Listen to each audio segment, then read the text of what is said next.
அண்ணா என் பையனுக்கு உடம்பு சரியில்லை மருந்து வாங்கிட்டு போனேன். சரி, இப்போ உடம்பு சரியா போயிடுச்சு. மீதி மருந்து இருக்கு, ரிட்டர்ன் எடுத்துப்பீங்களா? கொண்டு போய் வீட்டில் வைமா. திரும்ப பையனுக்கு உடம்பு சரியில்லாமல் ஆச்சுன்னா கொடு. அப்போ ரிட்டர்ன் எடுக்க மாட்டேன். இதுக்கு தான் உன் கடையில் மருந்து வாங்கக்கூடாது. அடுத்த வாட்டிலேருந்து பக்கத்து கடையில் வாங்கிக்கிறேன். நீ என் மெடிக்கலுக்கே வராதம்மா, வராத. பக்கத்து மெடிக்கலுக்கே போயிடு. அப்படியே போன ஜென்மத்தில் என்ன புண்ணியம் பண்ணியோ தெரியல, நான் வந்து உனக்கு பொண்டாட்டியாக வாச்சிருக்கேன். பெருசாக புண்ணியமெல்லாம் ஒன்றும் பண்ணலை. ஆனால் நான் கல்யாணமுக்கு அதுக்கு முன்னாடி சாமிக்கு ஒரு எட்டனா போட்டு நல்லா ஒரு அழகான பொண்டாட்டியே வேணும்னு நான் வேண்டினேன். கிடச்சிருச்சு. ஆனால் கடவுள் ஒன்று சொன்னார், நீ கொடுத்த எட்டனாவுக்கு இந்த மூஞ்சி தாண்டா கிடைக்கும்.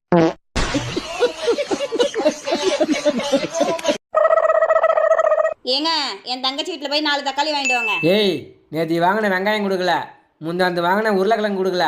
ஒழுங்கா காசை கொடு, போய் கடையில் வாங்கிட்டு வந்துடுறேன். யோ, காசு கொடுத்து கடையில் வாங்க எனக்கு தெரியாதா? இப்படி வாங்கி தின்னாதான் குடும்பம் நடத்த முடியும். போய் வாங்கிட்டு வாயா. நீ எல்லாம் பட்டாதான் திருந்துவ. எங்க போய் 1 மணி நேரம் ஆகுது, இன்னும் அந்த ஆளை காணோம். நாமளே போய் பார்ப்போம். யோ, இன்னும் தக்காளி 4 வாங்கிட்டு வாயானா இங்கேயே உட்காந்துருக்குற? நான் இதுக்கு மேலே இங்கே தான் இருப்பேன். என்னையா சொல்ற? அதை உன் தங்கச்சிட்டு கேளு. ஏன் ஒரு பொருளாக வாங்கிட்டு வந்தாங்க? உன் கூட குடும்பம் நடத்தணும், அதுக்கு தான் இங்கேயே தங்கிடுங்க மாமான்னு சொன்னேன்.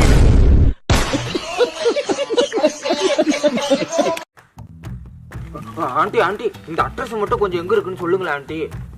ஆன்ட்டியா? என் அறவே கடுக்கு பிறந்தோன்னே என்னை பார்த்தா உனக்கு ஆன்ட்டி மாதிரி இருக்கா? ஆண்டின்னு கூப்பிட்டதுக்கு கோச்சுக்காதீங்க. அப்பத்தா கொஞ்சம் இந்த அட்ரஸ் மட்டும் சொன்னீங்கன்னா நான் போயிடுவோம்ல. அப்பத்தாவா? டேய், இன்னொரு வாட்டி நான் அப்பத்தான்னு கூப்பிட்டு அடிச்சு பல்லுலாம் உடைச்சிருவேன். என்னங்க நீங்க ஆண்டின்னு கூப்பிட்டாலும் கோவப்படுறீங்க, அப்பத்தாச்சின்னு கூப்பிட்டாலும் கோவப்படுறீங்க. அப்புறம் உங்களை எப்படிதான் கூப்பிடுறது? அழகா என்ன பாப்பான்னு கூப்பிடு. பாப்பான்னு கூப்பிடணுமா? ஏங்க பாக்குறதுக்கு பீப்பா மாதிரி இருக்கீங்க. உங்களை நான் எப்படிங்க பாப்பான்னு கூப்பிடுறது? உங்களை பாப்பான்னு கூப்பிட்டு தான் இந்த அட்ரஸுக்கு வழி கிடைக்கணும்னா இந்த அட்ரஸே எனக்கு தெரிய தேவையில்லை. இந்த அட்ரஸுக்கு நான் போகவும் இல்லை. பாக்குறதுக்கு நல்லா பழுத்த பலாப்பழமா இருந்துகிட்டு உன்னை பாப்பான்னு கூப்பிடணுமா? என்னங்க உள்ளே இருங்க, நான் வெளியில பூட்டு போட்டு போயிடுறேன். ஏண்டி, நான் என்ன வயசுக்கு வந்த பொண்ணா உள்ள வச்சு பூட்டிட்டு போறேன்ற? திறந்து வச்சுட்டு போறேன். 10 கடங்கார வருவான், பதில் சொல்லுவியா? 2 பூட்டை போட்டு போமா, நான் உள்ளே கிடக்குறேன்.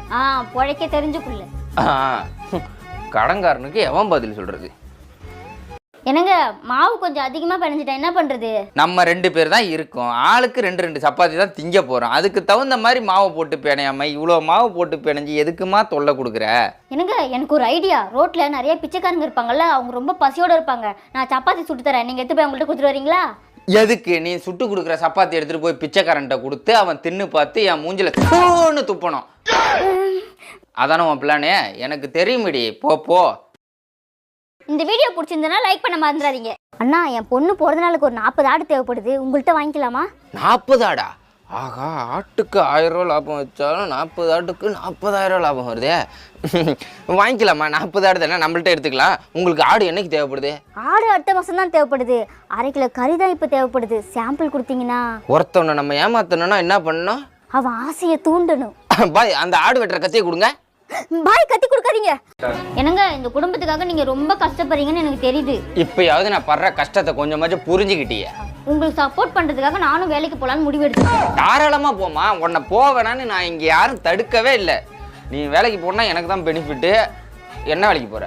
என்ன வேலைக்கு போகணும்னா குனிஞ்சு நிமிரக்கூடாது, நடக்கக்கூடாது, உட்காந்த இடத்துல இருந்தே வேலை செய்யணும். அப்படி ஒரு வேலையா பாருங்க. குனிஞ்சு நிமிரக்கூடாது, உட்காந்த இடத்துல வேலை செய்யணுமா?